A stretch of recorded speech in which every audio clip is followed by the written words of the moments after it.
Caríssimas senhoras, caríssimos senhores, meus irmãos espíritas, que o Senhor nos mantenha sob a sua paz.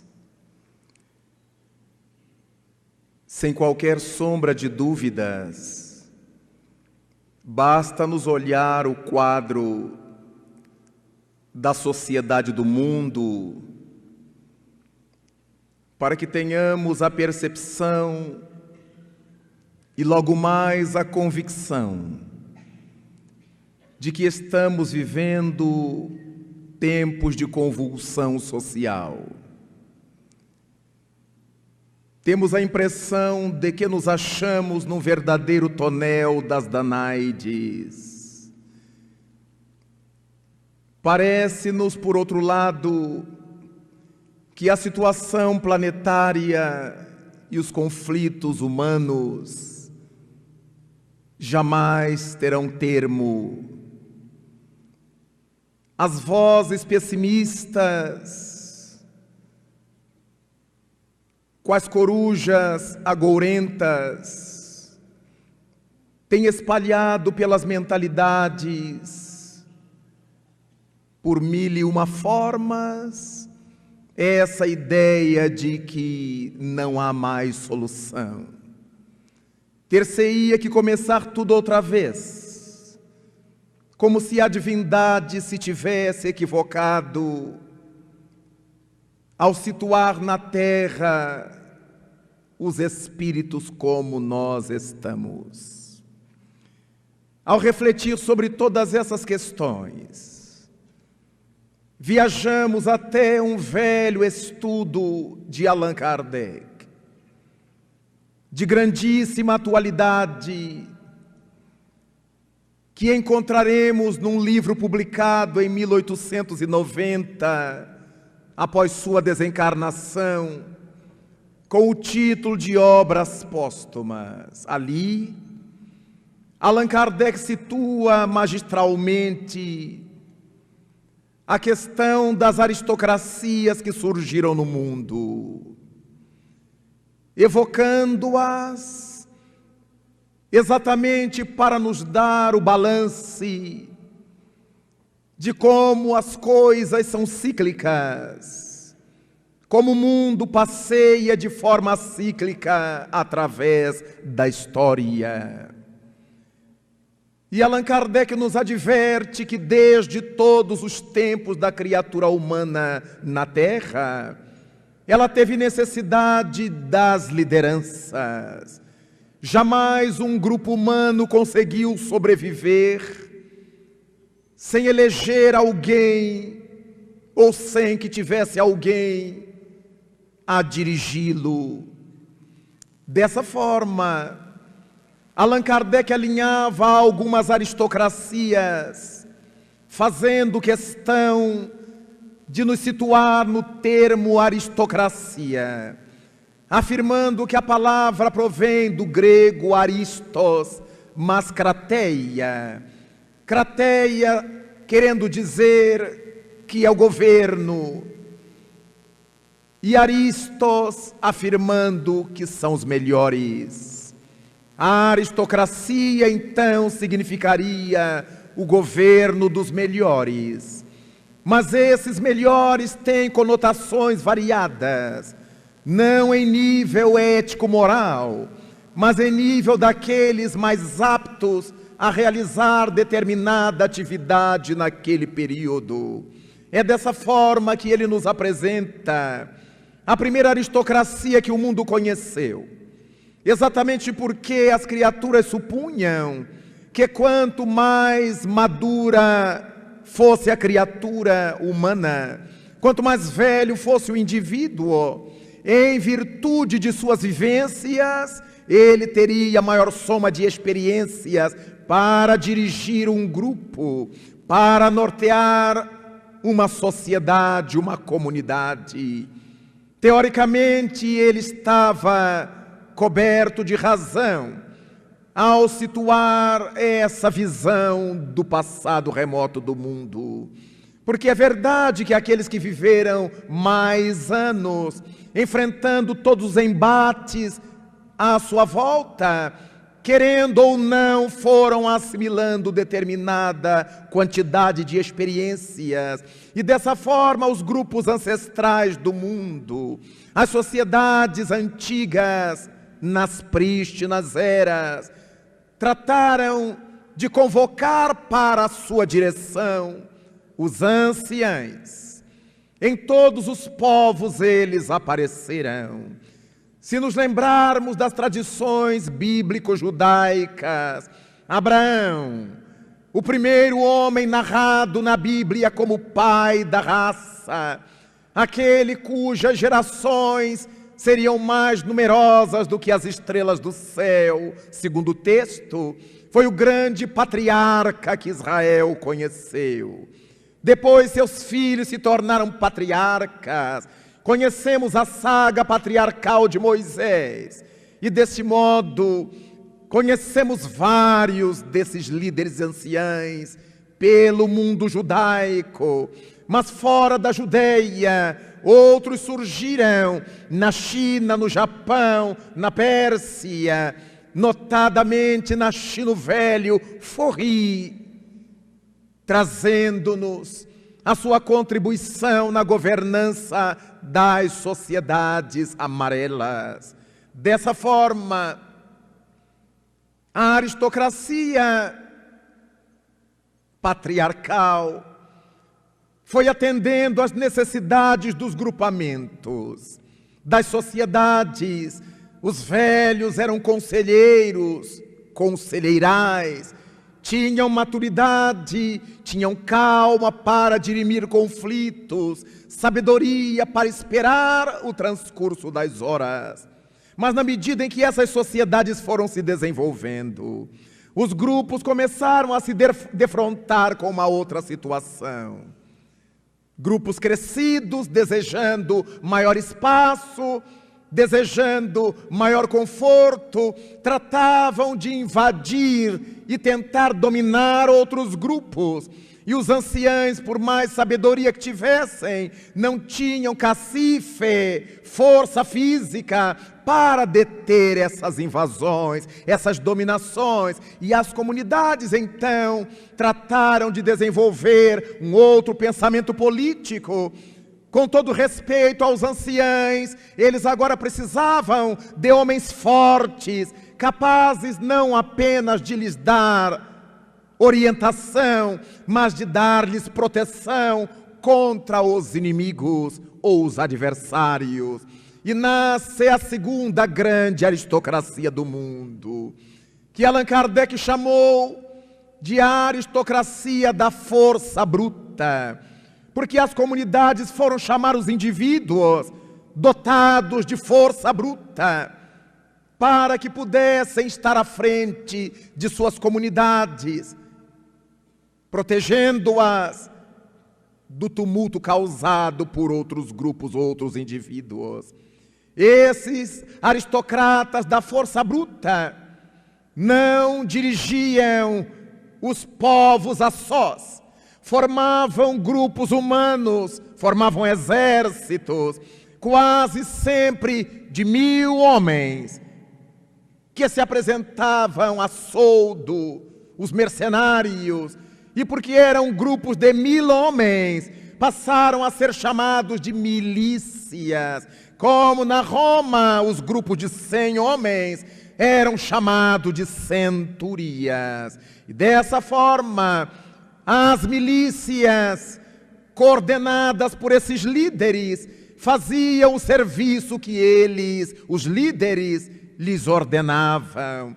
Dessa forma, o mundo conheceu líderes da força bruta notáveis, como Gengis Khan, como Alarico I e Alarico II, como Átila, o rei dos Hunos, como Tamerlão, que analfabeto, quando guerreava contra outros grupos, queria saber o nível de sua vitória e, por não saber, contar, mandava que seus soldados, os mercenários, decepassem as cabeças e, tendo estabelecido uma base, sabia a vitória maior pela altura da pirâmide de cabeças que ele mandava construir com as cabeças das vítimas. Tamerlão, o famoso Timur-Lenk, foi um desses bárbaros que a história conheceu, mas enquanto a aristocracia da força bruta foi ganhando espaço mundo afora, passou a ser chamada, por causa das milícias, de aristocracias militares. E desse modo, o mundo conheceu esses homens bravos, muitos deles bárbaros, que depois não entregavam mais às comunidades que os haviam elegido, escolhido, o governo de si mesmas. Eles então tomavam posse do poder e os repassavam aos filhos, aos irmãos, aos parentes variados, aos amigos. E com isto surge uma outra aristocracia que Allan Kardec chamou de aristocracia do nascimento ou do nome, que eram provenientes desses que dominavam o poder inautenticamente e agora eram os seus que deveriam continuar a governança. E nascem os nomes de família. Muitas vezes, os substitutos dos líderes militares não tinham capacidade qualquer para estar naquela posição, mas deviam estar porque eram status a eles concedidos pelos seus ancestrais. E com essa aristocracia do nascimento, o mundo passa a conhecer as famílias notáveis que foram decorrendo dessas lideranças bárbaras, fortes, brutais. E o mundo conhecerá famílias notáveis historicamente. Na velha Roma, nos deparamos com a gens Flávia, com a gens Paulínia, mas em toda parte achamos as famílias cujos nomes faziam tremer a quem os ouvia. Passamos a tomar contato com os Habsburg, com os Orleans, com os Bragança, com os Médici. Em toda parte as famílias notáveis foram surgindo.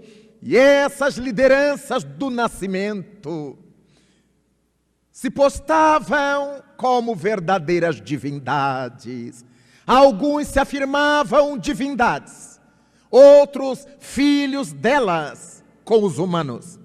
E dessa maneira encontramos os grandes líderes pelo nascimento. E essas famílias casavam-se entre si para manter o poder e aumentar suas propriedades, seu poderio bélico, seu poderio econômico. E deste modo, o mundo continua a marchar e conhecemos criaturas notáveis e nomes notáveis que se notabilizaram. Desse modo, então, estávamos vivendo a aristocracia do nome, do nascimento. E naturalmente, como os herdeiros, de maneira geral, não sabem quanto custou para montar o patrimônio, até porque muitos deles tinham patrimônio herdado de forma espúria por seus pais, também espúrios, tratavam de ir consumindo aquilo que os ancestrais haviam deixado. Na medida em que gastavam até não mais poder, tornavam-se os nobres falidos. Tinham nome, os brasões, as heráldicas, mas viviam na miséria. Ostentavam uma postura que já não podia ser alimentada pelo dinheiro que não tinham. E por causa de tudo isto, o dinheiro passou a ser o ponto fundamental para que essas famílias se mantivessem no poder. E o escravismo passou a vigorar de forma generalizada, para que pessoas trabalhassem sem nada perceber, a troco de rala alimentação, de uma proteção singela, quando existiam, e de castigos muitas vezes. Nasce a aristocracia do dinheiro, atrelada à aristocracia do nome. Era importante ter dinheiro, então quanto mais escravos se tinha, quanto mais dinheiro se conseguia.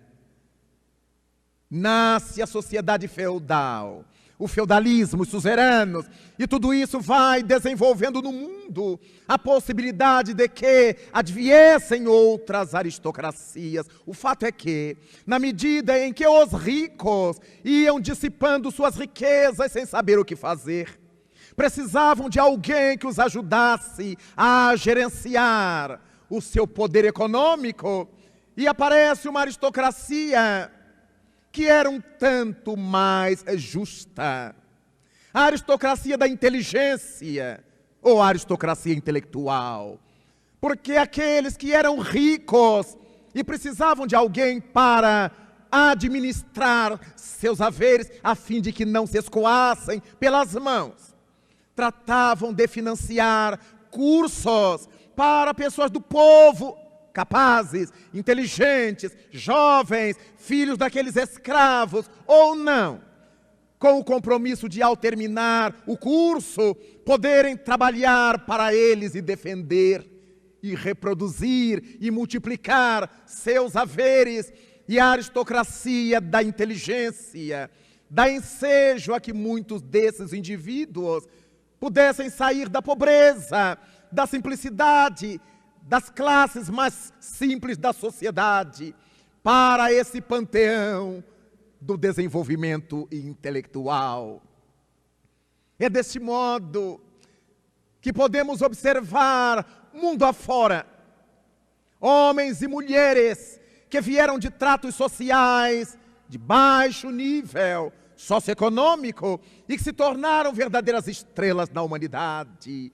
Podemos nos lembrar da mulher mais condecorada na ciência do mundo até hoje, Maria Sklodowska, que casou-se com seu velho professor e tornou-se Maria Curie, ou Madame Curie, a maior física de todos os tempos, a única cientista que na mesma vida foi condecorada com 2 prêmios Nobel, um de física, outro de química. Viajou pelo mundo, recebeu honraria de todas as universidades, esteve no Brasil, em São Paulo, a convite do governo da época, para verificar se as águas das termas de Ibirá e de outras do estado paulista eram ou não radioativas. Dessa forma, Madame Curie viera de uma família pobre. A mãe faleceu, ela ficou cuidando do pai, era a filha maior, e das 2 irmãs mais jovens, que teve o cuidado de mandar para a França, para que ambas estudassem. Ali se casaram, não voltaram mais à Polônia, e somente quando o pai desencarnou, é que Maria Sklodowska, então, num trem que levava cargas e animais, viajou para Paris e foi a primeira mulher a inscrever-se e a estudar na Sorbonne. Depois tornou-se a primeira mulher a lecionar na Sorbonne. Casou-se, teve 2 filhas. Mulher cientista, viu o marido morrer de forma tonta, porque o doutor Pierre Curie foi atropelado às portas da universidade por uma carruagem puxada a burros. Então, devia ele estar em Alfa para ser atropelado e morrer por uma carruagem puxada por animais. Marie Curie desencarna mais tarde, octogenária, leucêmica, pela contaminação que lhe produziram as areias de Pecblenda que mandava vir da Polônia e os diversos materiais radioativos com os quais trabalhava sem nenhuma proteção, porque ela sequer sabia que aqueles materiais eram radioativos. Veio a comprová-los mais tarde, quando já estava contaminada. Mas encontramos gênios da classe média como Albert Einstein, o maior físico do século XX, o maior físico teórico, o pai da teoria da relatividade, do tempo e do espaço. Mas encontramos no Brasil o notável príncipe dos escritores, filho de uma lavadeira, no bairro das Laranjeiras, no Rio de Janeiro, mestiço, Machado de Assis, um dos mais notáveis e profícuos escritores do Brasil. Enquanto a mãe lavava roupas, ele brincava ao lado, e cresceu, e estudou, e ela, com as ajudas que recebia, viu o filho formar-se e tornar-se esse gênio literário que acabamos de comemorar o centenário de seu falecimento. Dessa forma, encontraremos pelo mundo afora outros gênios que nas suas respectivas épocas foram ajudando o progresso dessa aristocracia intelectual. Mas Allan Kardec chega à conclusão de que a aristocracia do dinheiro não resolveria os problemas sociais. Tampouco a aristocracia intelectual, porque se há intelectuais trabalhando em prol do bem, há outros intelectuais trabalhando em prol das sombras, transformando as dádivas da divindade em tragédias para a humanidade. Quando Thomas Edison aproveitou-se da descoberta da eletricidade para inventar a lâmpada de filamento, uma bênção que até hoje não sabemos como agradecer. Houve outras inteligências que maquinaram a cadeira elétrica com a mesma eletricidade.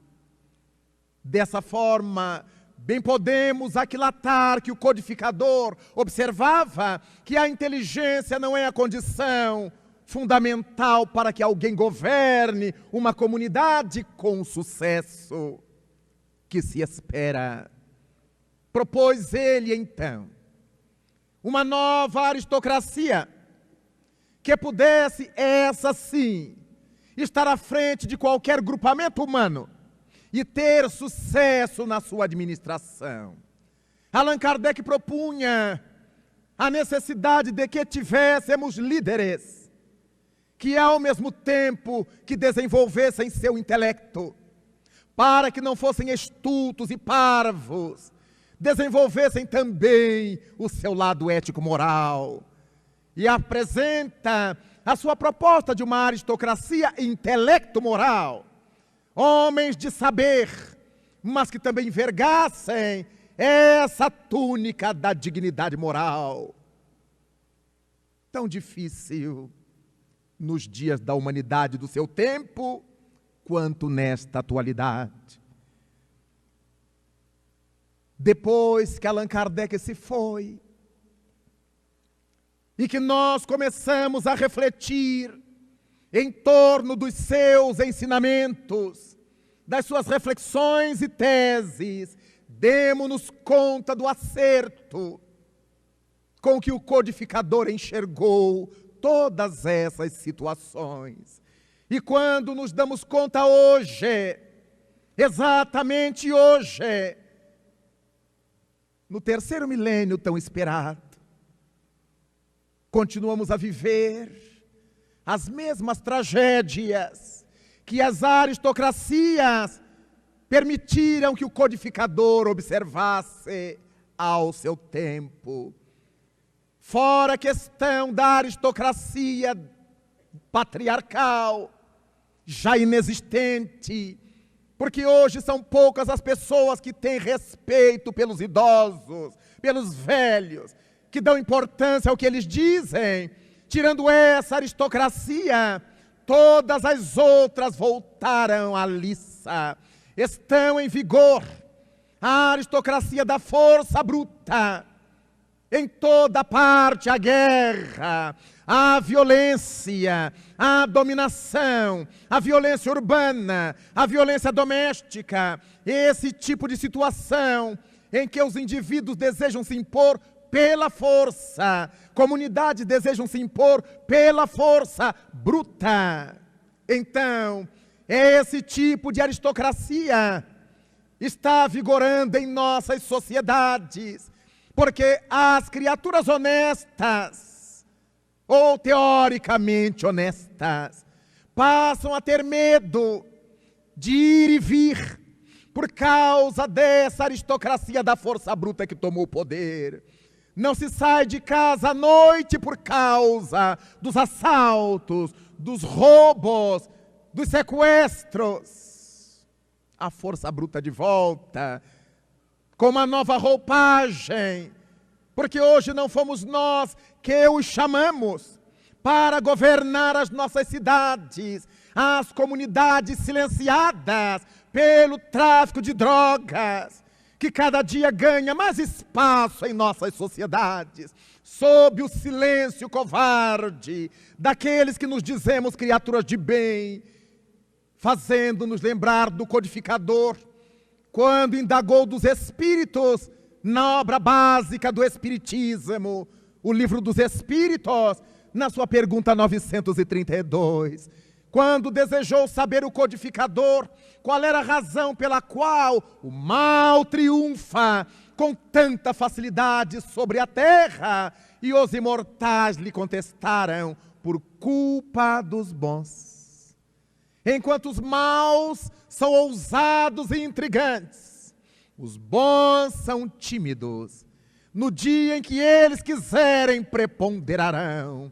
Responsabilidade que está nas mãos daqueles que nos achamos pessoas do bem, pessoas de bem, mas que morremos de medo dos violentos, dessa aristocracia da força bruta que está implantada em todas as partes do nosso mundo atual, mais veemente aqui do que acolá, mas em toda parte, o temor que nos invade, o medo de perder a pele, quando o homem de Nazaré nos asseverou que aquele que quisesse ganhar sua vida deveria perdê-la, e aquele que a perdesse por amor dele, por amor do reino, ganhá-la-ia.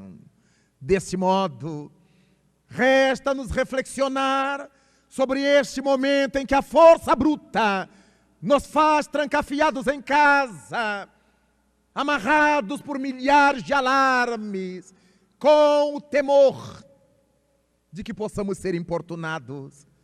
Já não temos hábitos noturnos de sair, de jantar fora, de ir a um show sem medo, porque estamos submetidos a esse governo paralelo da força bruta.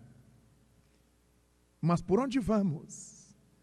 Nos deparamos com a aristocracia do nascimento, porque esses que são líderes da força bruta emprestam aos seus familiares, filhos, mulheres, parentes, amigos, os seus nomes. E estamos vendo uma sociedade idiotizada por aqueles que aprenderam a dar as famosas carteiradas. E não é nada mais do que a aristocracia do nascimento. Você sabe com quem está falando? É claro que a gente sabe, deve ser um ajumentado, um estúpido. Mas o medo da força bruta nos faz silenciar. E eles vão tendo acessos fáceis em nome do medo que impõem com as carteiradas. Indivíduos que deveriam dar exemplo de honradez, de dignidade, pelas funções que às vezes ocupam na sociedade civil, na sociedade militar, na sociedade religiosa. Eles se aproveitam da parvoíce coletiva, do amedrontamento popular, para, com as tradicionais carteiradas, revigorarem a aristocracia do nascimento, a aristocracia do nome. Eu sou a mulher do doutor fulano, eu sou o filho do delegado cicrano, eu sou do deputado, do senador. Mas essas pessoas é que deveriam dar exemplo de honradez, de dignidade, de honestidade, de sanidade social. Estamos vivendo o período da aristocracia do nome, do nascimento. Mas também estamos enredados, nestes dias, na aristocracia do dinheiro. As criaturas se vendem por qualquer real, matam por qualquer real, morrem por qualquer real, fazendo a voz popular dizer que cada indivíduo tem seu preço. Por causa de alguns reais, mente-se deslavradamente contra alguém. Compram-se testemunhos, compram-se teses, compram-se dissertações universitárias, compram-se homens da lei e mulheres da lei, compram-se políticos, compram-se religiosos, compram-se. As criaturas têm seu preço. Parece que o dinheiro hoje é que capitaneia as mentalidades. Todo mundo quer saber quanto vai ganhar. As jovens, quantas delas se desnudam, posam nuas, porque vão comprar apartamento, carro, isso, aquilo, com a nudez estampada nas revistas, como rapazes que fazem o mesmo. Mas Jesus Cristo nos havia ensinado que o escândalo é necessário, ai, porém, daquele que o provoque.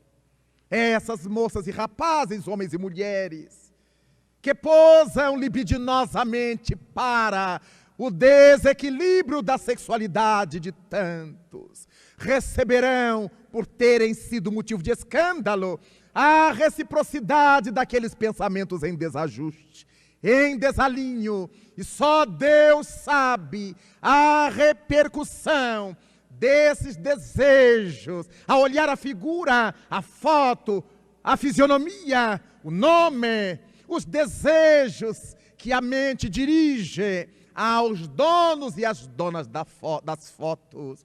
Estamos no período da aristocracia do dinheiro. Ninguém faz nada se não ganhar dinheiro. Que dificuldade de se conseguir voluntários para uma obra do bem, para um trabalho social, porque as pessoas querem ganhar dinheiro. E é um período tão louco que quando não se o ganha honestamente, se os furta, se os rouba, desde servidores domésticos que vão levando dos patrões as joias, as comidas, as latarias, vão levando o que podem, até os mais altos poderosos, que roubam cinicamente altas somas e confessam descaradamente que, como não estava escrito que não podia fazer, a aristocracia do dinheiro. Por isso, encontramos nestes tempos em vigor também a aristocracia da inteligência. As criaturas sagazes que escrevem leis e deixam os furos para eles próprios aproveitarem. Fazem decretos cheios de imperfeições e depois eles dirão cinicamente: eu estou baseado na lei, o que eu faço é legal, A minha corrupção é legal, mas é imoral, indubitavelmente. Por isto, estamos tendo de volta nestes dias as várias aristocracias que Allan Kardec nos definiu, todas conjugadas, demonstrando que, de fato, elas não desapareceram do mundo, elas se diluíram no mundo, na medida em que a população do mundo se foi ampliando. Quantos dentre nós, então, alimentamos todas elas pela incapacidade de trabalharmos a educação nesses tempos atormentados da sociedade? Somos nós, com as exceções louváveis, que estamos alimentando esses processos. Porque quando vemos a aristocracia da força bruta ganhando terreno em nossos horizontes, ficamos vendo a maneira como as famílias orientam seus filhos. Se apanhar na rua, bata também. Não me traga desaforo para casa. Se vier chorando, apanha de novo. Se fizer com você, bata. Seu pai resolve. Seu pai depois segura sua mãe, está aqui. Estamos na época em que os meninos dizem desaforo aos professores e os pais vão tirar satisfação com os professores. Os professores chamam a atenção do menino rebelde e os pais, ao invés de consertar o filho rebelde, vão brigar com a direção da escola, vão querer tirar o professor da posição. Quando eles, para ganhar dinheiro, deixam seus filhos nas mãos dos professores, que por sua vez são seres humanos com seus problemas pessoais, ganhando pouco e suportando muito do desaforo de meninos e meninas mal educados no lar. Eis porque estamos acompanhando essa hora terrível em que há traficantes de droga, porque há consumidores de droga, e tantos desses consumidores de drogas aprendem a consumi-las dentro de seus lares, porque seus pais e mães não conseguem passar sem a cachaça. Tem espíritas que, para não ter tanto problema, usam a cachaça santa, cachaça São Francisco, porque essa é abençoada, é uma cachaça fluidificada, mas não conseguem passar sem o uísque, não conseguem passar sem seu rum. Não podem fazer uma viagem que a primeira coisa que pensam é nas garrafas de alcoólicos que vão trazer. Fumam descarado e deslavadamente. Apagam o cigarro na porta do centro espírita e nos abraçam mal cheirosos de tabaco. E vão doutrinar os mortos, porque não conseguem se doutrinar a si mesmos. E os filhos desses pais aprendem a usar drogas em casa, porque o álcool é uma droga, por mais enfeitado que ele esteja, por mais linda que seja a garrafa, ou por mais inocente que seja o nome da bebida. No cigarrinho ingênuo, que a mãe confessa, eu não consigo. Já fiz de tudo, e rodo assim no dedinho. Já fiz de tudo. Se tivesse feito de tudo, tinha parado. E a criança acha lindo sua mãe, que é sua líder, seu pai, que é seu ídolo, e vai alimentando na mente que quando chegarem lá, e as estatísticas, nossos jovens estão começando a fumar mais cedo, a beber mais cedo, a transar sexo mais cedo. E nós estamos achando lindo nosso pequenino tirar foto beijando a boca da outra pequenina para estamparmos nos nossos álbuns. Perdemos completamente a noção de coerência. Como espiritistas, ou como espiritualistas em geral, nós sabemos que nossos filhos são espíritos, mas não sabemos de que realidades ele vem, nem para que realidades ele vai. Disse o Jesus Cristo, ao dialogar com o Rabi Nicodemos Bar Nicodemos, o Espírito sopra onde quer, não sabemos de onde ele vem, nem para onde ele vai. É claro que Jesus não estava dizendo que não sabia de onde o Espírito vem. Se nós dizemos que ele vem do mundo espiritual e vai para o mundo espiritual, mas não era o lugar, era essa realidade interior. Os pais não sabem quem são seus filhos, até que eles o demonstrem, de que realidades espirituais eles procedem. E por causa disso, para que realidades espirituais eles seguirão. Dessa maneira, vemos os pais tirando as roupinhas de suas crianças para que elas desfilem no clube, para que eles, os adultos, ganhem os aplausos. Eu não sei se aquela criança, aquele anjinho sob meus cuidados, provém das experiências da prostituição, da pornografia, do passado próximo. E aquele incentivo que lhe dou agora, para que ele ganhe dinheiro, sendo Miss Mirim, Miss isso, Miss aquilo, se não estará despertando dentro desse espírito o passado. Desde crianças acostumadas a estar nua, depois que cresce a moça, como é que nós vamos mandá-la vestir-se? Qualquer pessoa que diz que ela tem que se compor, ela vai achar que é antiquada, porque na sua casa sua mãe sempre tirou sua roupa, seu pai gostava de vê-la nua, e a sociedade se queixando que a pedofilia começa dentro de casa. Será por que razão? Por que será? Colocamos nossos filhos, nossas filhas, com a obrigação de serem os primeiros. Tem que ser nota 10, na escola, no judô, no jiu-jitsu, na escola de samba, onde for, eles são mais lindos, mais capazes, mais inteligentes, eles têm que ser os primeiros. Quando eles não são, se deprimem, se suicidam, partem para a droga. Não ensinamos nossos filhos a sofrer reveses. Quando perdeu o jogo do futebol, meu filho, isso é um jogo, isso é uma brincadeira. O bom é participar. Não, meu filho, pode deixar, da próxima vez você ganha. Da próxima vez você vai dar um couro nele. Da próxima vez, instigamos como se fossem feras. E dessa forma, eles crescem.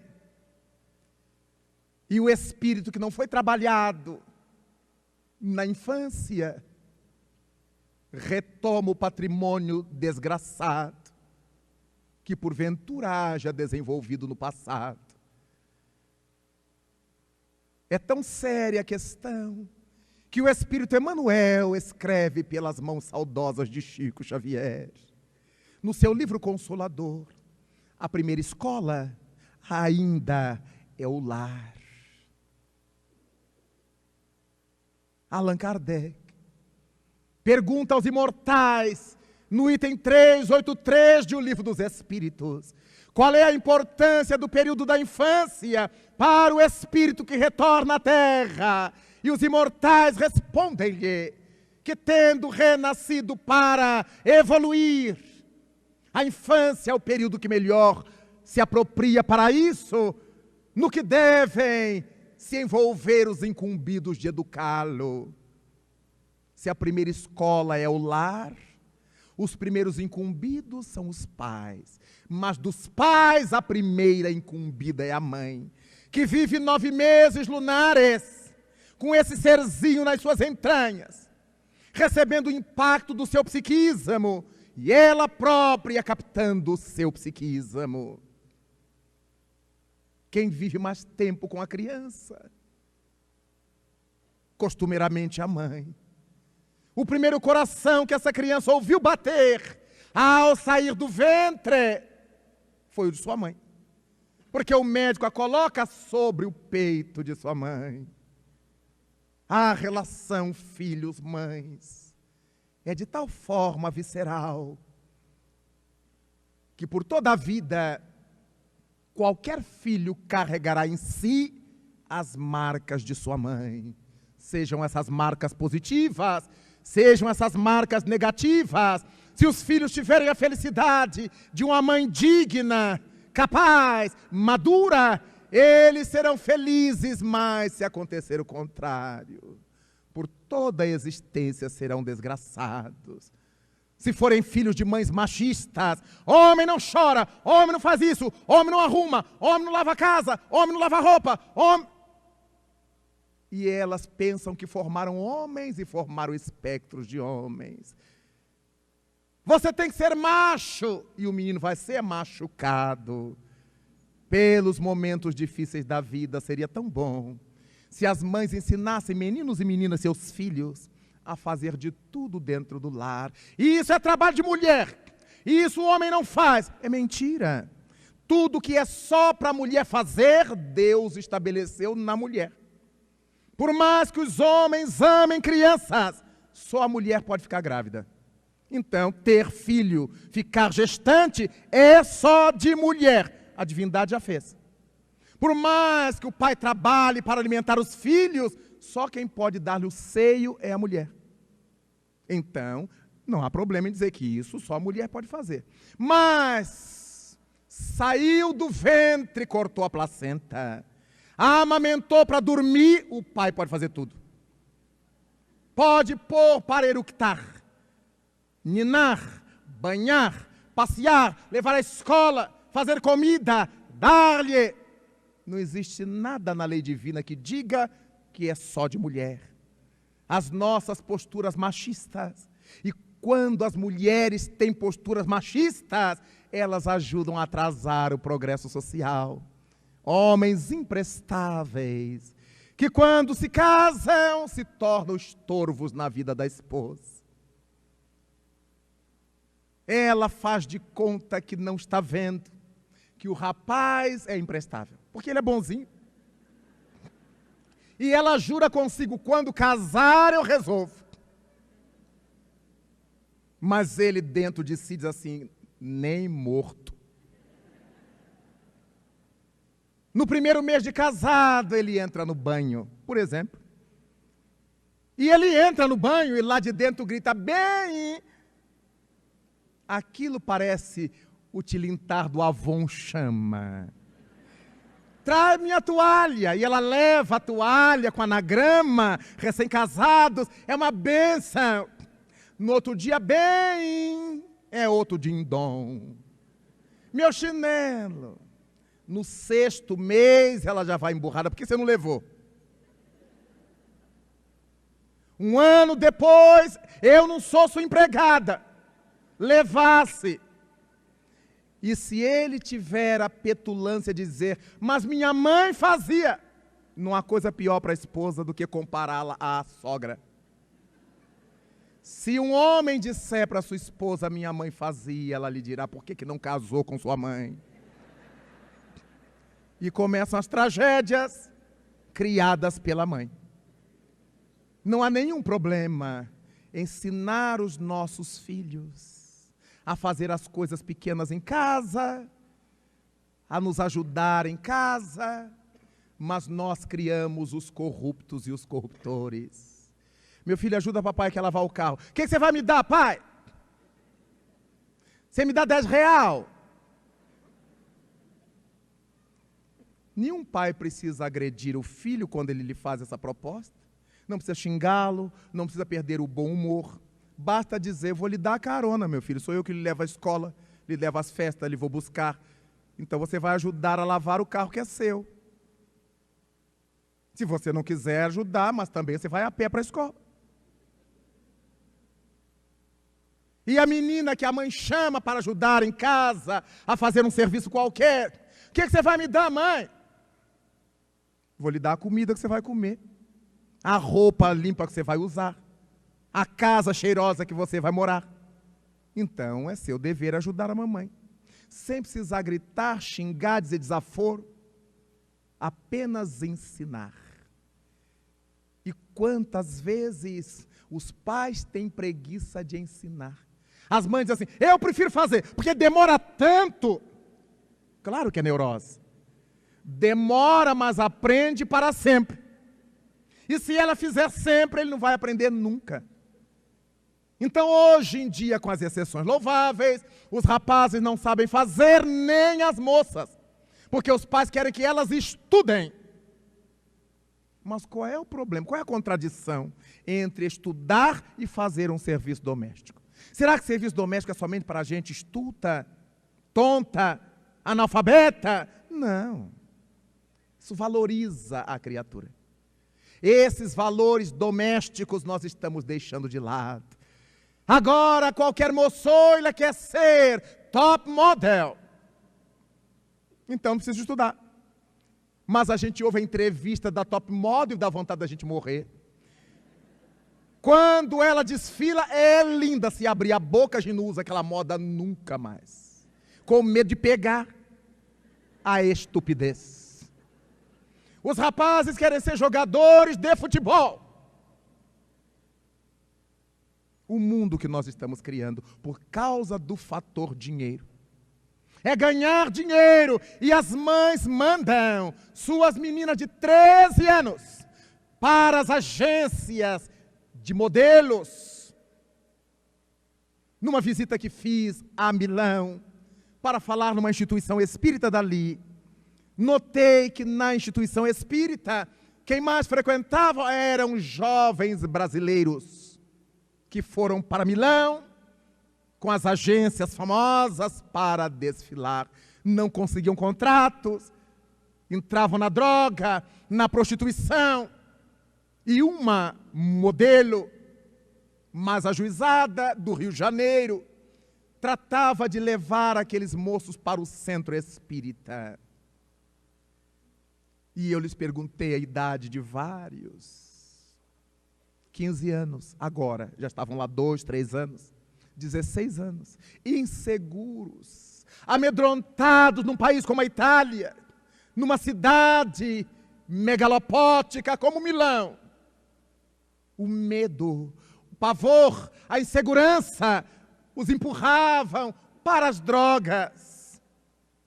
E as mães para ganhar o dinheiro dos filhos, para tê-los com sucesso.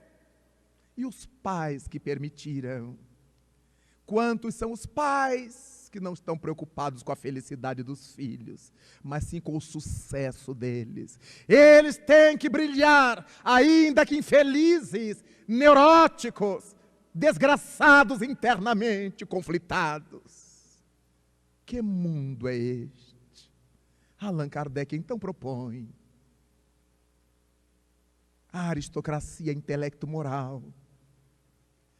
Se todas as comunidades fossem governadas por homens e mulheres com esses valores, criaturas com saber intelectual e com sensibilidade moral, como Madame Curie, uma das notáveis feministas da Europa, mas não era feminista da prostituição. Casou-se, mostrou que a mulher pode casar-se e ser profissional. Era cientista, pesquisadora e criou as 2 filhas, que se tornaram cientistas também e se casaram com cientistas. Foi mulher, esposa, cientista, mãe, dizendo que é possível. Desenvolvida intelectualmente e de uma dignidade a toda prova, uma moral imbatível de Madame Curie. Um exemplo de um elemento que já compõe essa aristocracia intelecto-moral.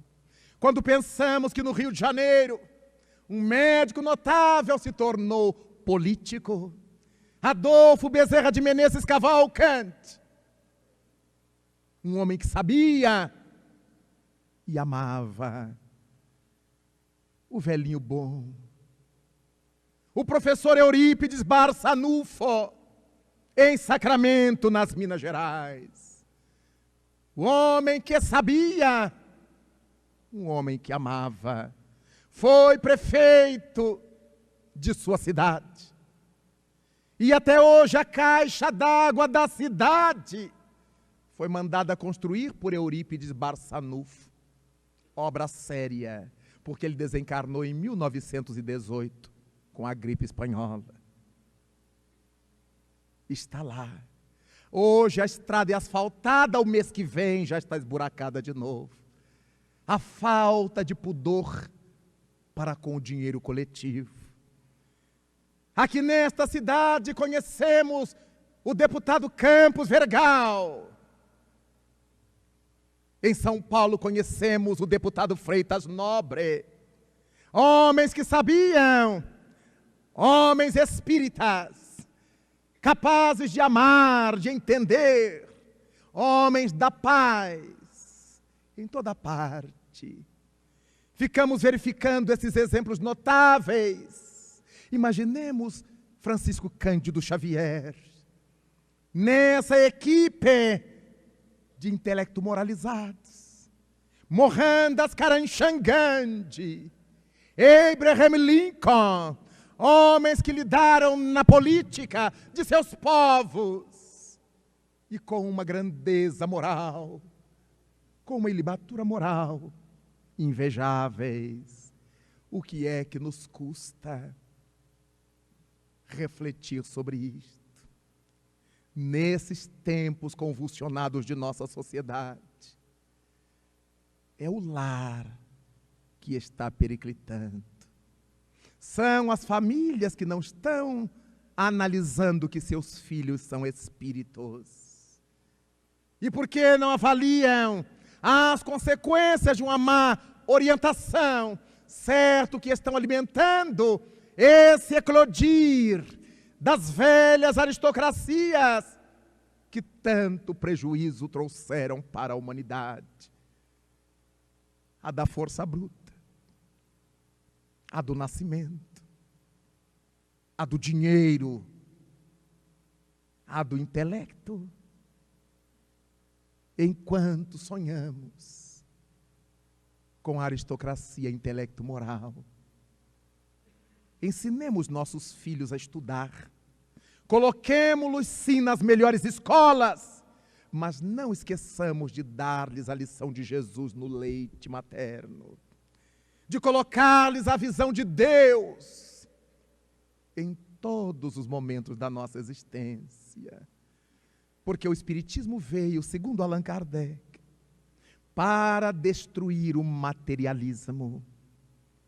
Mas o Espiritismo não veio brigar com os acadêmicos materialistas. A doutrina não veio para brigar com Marx, nem com Bickner, nem com Moleschott, nem com Engels, menos ainda com Schopenhauer e suas doutrinas respectivas. Veio para tratar desse materialismo endógeno, esse que vive em nós, onde quer que nós estejamos, esse egoísmo que se expressa nas estradas quando pegamos o volante, que não deixamos ninguém passar apenas para que nos mantenhamos à frente. Vamos parar logo ali, mas não deixamos ninguém passar por nós. Interpretamos equivocadamente os sinais de luz que nos dão e apelamos para o dedo em riste de forma pornográfica. Essa guerra que fazemos, usando o carro como arma, reflete nosso estado de desequilíbrio interior. A nossa sociedade, de maneira geral, cresceu economicamente, sim, cresceu, mas moralmente não. Ainda estamos no chão, ou nos levantando aos poucos. Vemos carros de luxo pelas estradas, carros importados pelas estradas, mas os seus ocupantes atiram pelas janelas os detritos, as PETs, as latas de refrigerante, a lixeira toda, dizendo que eles não respeitam o que é coletivo. Porque com carro de luxo ou com carro qualquer, poderia haver o saquinho de lixo e ensinarmos as crianças, não me jogue nada pela janela, põe aqui no saquinho. Os adultos serem os primeiros a fazê-lo. Mas o sujeito está fumando, joga pela janela. Está bebendo, joga pela janela. O saquinho da pipoca, joga pela janela. As crianças vão aprendendo. Porque aqueles indivíduos se desenvolveram social e economicamente. Mas ainda são bárbaros, são brutos em termos de procedimento ético-moral. É por causa disso que quando nos reunimos numa ocorrência como esta, no 14º Congresso Espírita, desse Estado que é a locomotiva do Brasil, sem qualquer favor. Nos vemos diante dessa necessidade de refletir a respeito do que é que estamos fazendo com essa questão educacional. Estamos esperando que os professores eduquem nossos filhos. Estamos esperando que a polícia ame os nossos filhos. Estamos esperando que os estranhos cuidem-nos quando nós os estamos entregando. Isso não vai acontecer. Mas Santo Agostinho, no Evangelho segundo o Espiritismo, no capítulo 14, no seu item 9, nos faz perceber que um dia o Senhor nos perguntará, a voz da consciência, que fizeste do filho que te confiei? E o que é que nós responderemos? Curioso da escrita de Santo Agostinho, é que o Senhor não nos perguntará, que fizeste do teu filho, porque não é nosso. Que fizeste, entre aspas, do meu filho que te confiei? O que é que nós responderemos a essa pergunta da consciência, se tivermos sido responsabilizados por eles terem entrado na droga, na perversão sexual, na violência, porque quisemos ganhar aplausos às custas deles, porque os expusemos à sociedade comum, e eles não tiveram resistências morais para suportar o peso da fama, do dinheiro, das facilidades, dos elogios à sua beleza física.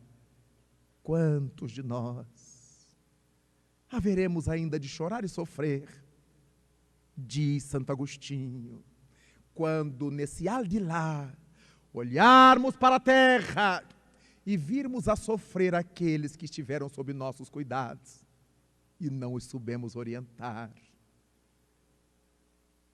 Nestes tempos complicados, de convulsão social, estamos esperando que o governo resolva os problemas, quando nós em nossa casa não conseguimos resolver os nossos. Como é que poderemos esperar que governos que não fazem parte da aristocracia intelecto-moral possam resolver problemas de uma nação, se cada família não se vê habilitada em resolver seus próprios problemas? Cada pai, cada mãe, quando acender o seu inseparável cigarro, pense que tem sido contribuidor dos traficantes de droga. Quando encherem seus copos de alcoólicos para festejar, só Deus sabe o quê, estão contribuindo com os traficantes de droga. Porque aquele que usa drogas pesadas começou nessas drogas chamadas lícitas, inocentes, que os cristãos gostam de ter em casa, no barzinho, tão chique, tão indispensável, tão infeliz.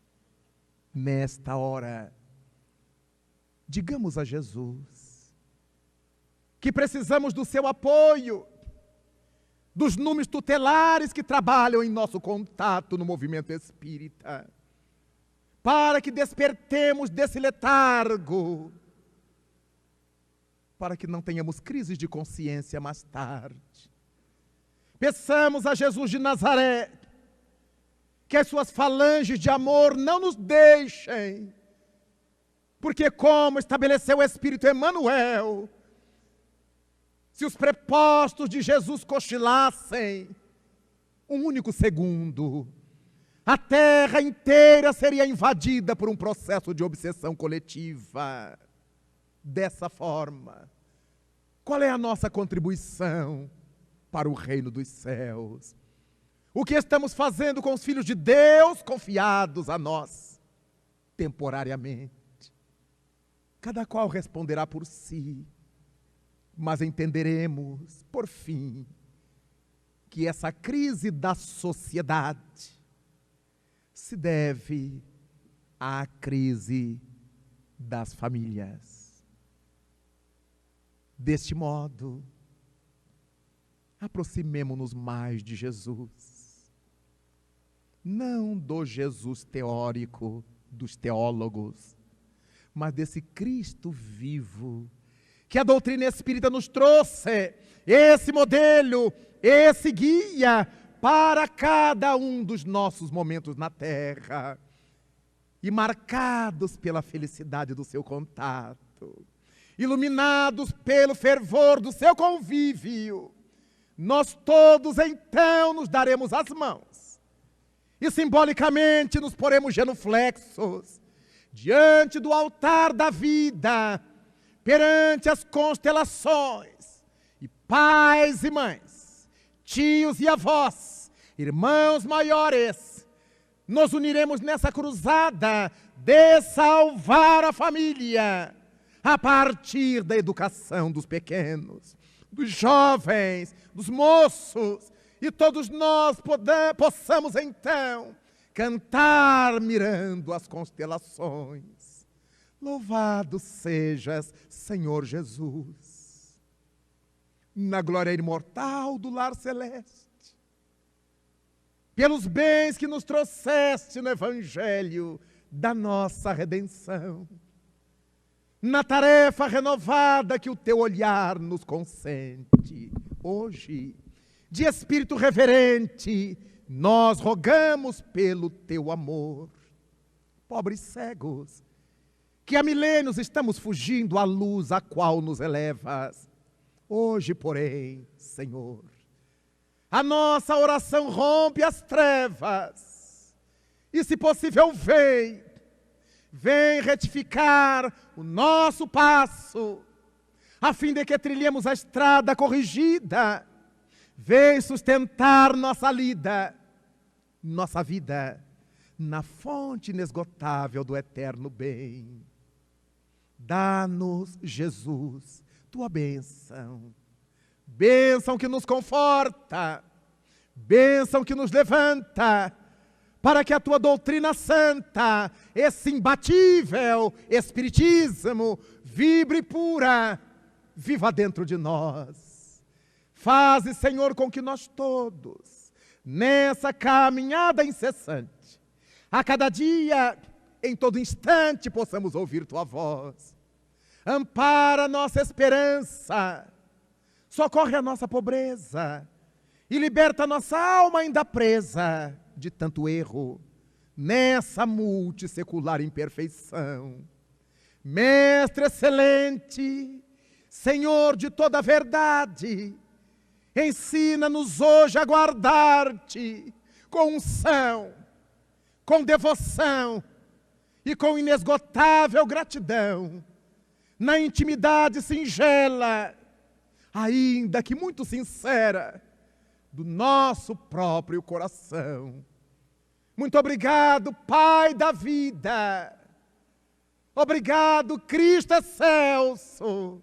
Muito obrigado, senhores.